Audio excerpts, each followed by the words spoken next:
The day comes when Earth is in big trouble. A strange planet called Red Moon joins our solar system and becomes friends with Earth. It offers its stuff to help humans.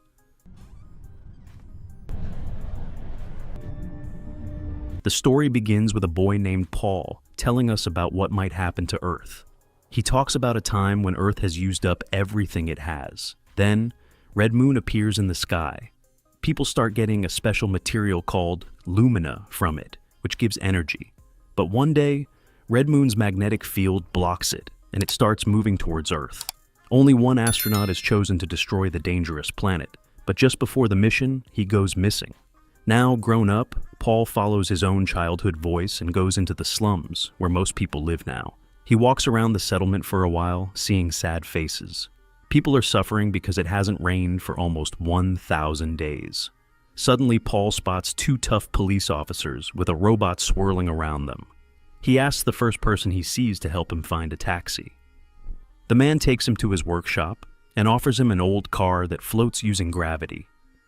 The man assumes Paul crossed the wall for a girl, but Paul doesn't correct him and agrees to pay for the car. While Paul checks the car's battery, which the previous owner said was almost full, the robot finds him.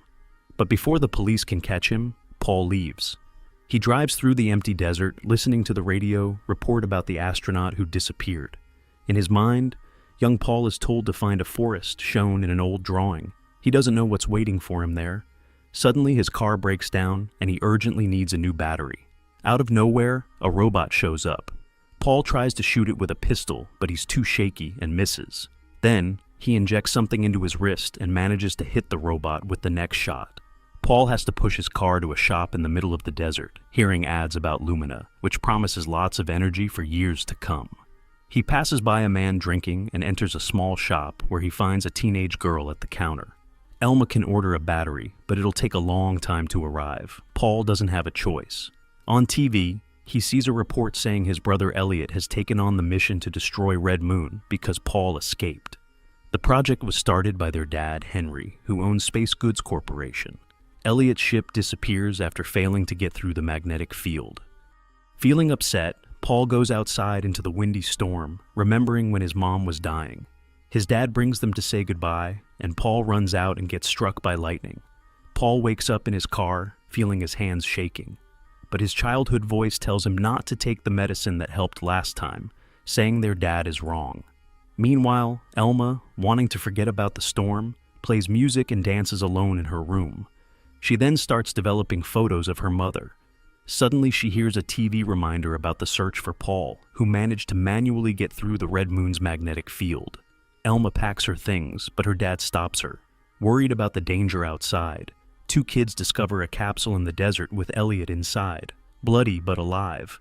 However, when he wakes up, his eyes look strange. Meanwhile, Elma asks Paul to take her with him, but he refuses.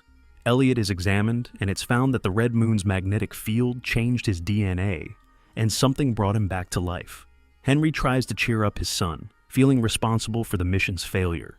Suddenly, Elliot recalls the last day he spent with their mother. He used to sit on a rock by the sea, wishing he could jump and save her, but he never did. One day, Paul came, smiled, and said he'd help save their mother, then jumped into the water himself. Now, Elliot promises to find his brother. Meanwhile, the police catch up to Paul. Elma sees him hide in an old bathtub and escape from them. Elma's dad finds a photo of his wife and sets Elma's trailer on fire. The next day, Elliot comes to their gas station, but the father denies seeing him. Paul secretly gives Elliot a battery from his car. Elliot seems to look deep into the gas station owner's soul, making him remember the pain he caused his wife and daughter. Elliot tells him he suffered enough, and the man seems to agree before shooting himself. Seeing her father's death from the window, Elma runs away and finds the battery missing. Elliot sends a small robot to follow her. Tired, Elma sits by the roadside, where Paul finds her and takes her with him. Meanwhile, the courier finally delivers the battery Paul ordered. Elliot takes it and goes after them.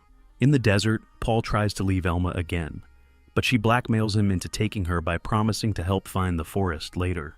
Paul recalls dreaming about his mother trying to tell him something. His father scolds him, saying illusions are harmful. Then Paul tells his brother that he also sees him in his dreams, but he looks older and dead. In the present, Paul and Elma reach a checkpoint where their car is stopped by the police.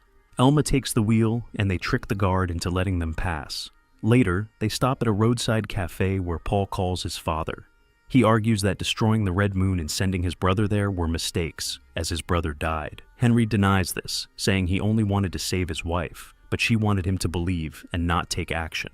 The police arrive, and Paul gets into a fight, nearly dying, but Elma saves him. They escape, and on the way, Elma cries, realizing the horror they just faced.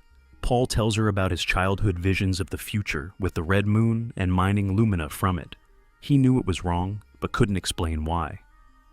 Later, Paul researched and discovered that the Red Moon appeared before, and each time it did, changes occurred that seemed to restart life on Earth.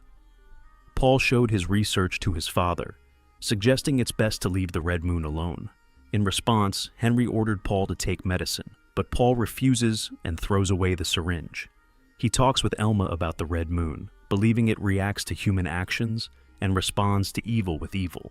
Meanwhile, Elliot convinces the cafe owner that her husband won't return and persuades her to end her life. Paul shows Elma a drawing of the forest, the last thing from his visions. He hopes to understand what to do if he reaches it. They go to sleep, unaware of a robot in their car. In the morning, Elma admits she initially turned to Paul in for a reward, but changed her mind when he agreed to take her with him. Paul lets her stay. They notice they're being followed and drive into a dust storm to escape. They destroy the spy robot and get away from Elliot. Eventually, they reach an old cinema and watch a movie about nature that used to exist on Earth. Elma is amazed by the incredible sight, finding it hard to believe it was real. Suddenly, Paul jumps up in surprise. The forest scene from his childhood visions matches a scene in the film. He realizes he might just be imagining things. Meanwhile, Elliot with the police catches up with them at the cinema entrance. Paul wakes Elma and comes up with a plan to pretend she's a hostage so they can escape. He leads her outside at gunpoint, but Elliot doesn't stop. One of the officers shoots and wounds Elma. Paul gets her into the car and drives away, starting a chase. Injured Elma takes control of the car and orders Paul to drive past the checkpoint.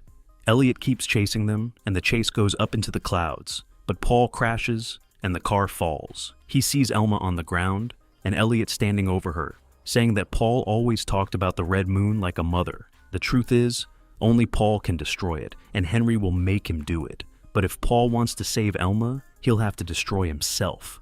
Paul points the gun at his head, but at the last moment, he shoots Elliot instead. He cries in pain and disbelief at what he's done. Pulling himself together, he takes Elma to a nearby lighthouse by the dried-up sea, where they once lived as a family and where their mother died. At the foot of her grave, Paul finds an album with his drawings of his visions. Eventually, the hero realizes he can't keep running and decides to go back to the space base on the Red Moon. Henry meets him there, while medical help takes Elma away to care for her injuries. Paul gets on the spaceship and heads towards the Red Moon. But as he gets closer, he switches to manual control. He breaks through the planet's magnetic field, but instead of blowing it up, he destroys his own ship. On Earth, Elma looks through Paul's childhood drawings, which show everything that happened in the story. There's even a smiley face sticker that Elma gave to Paul when they first met over video. Paul says goodbye to his father, and then his ship explodes before reaching the Red Moon. Back on Earth, it starts raining for the first time in many years. Elma stands outside with an umbrella, feeling the rain. For more of your favorite movie and TV series recaps, keep watching Captain Universe. Don't forget to subscribe and stay tuned for more thrilling adventures.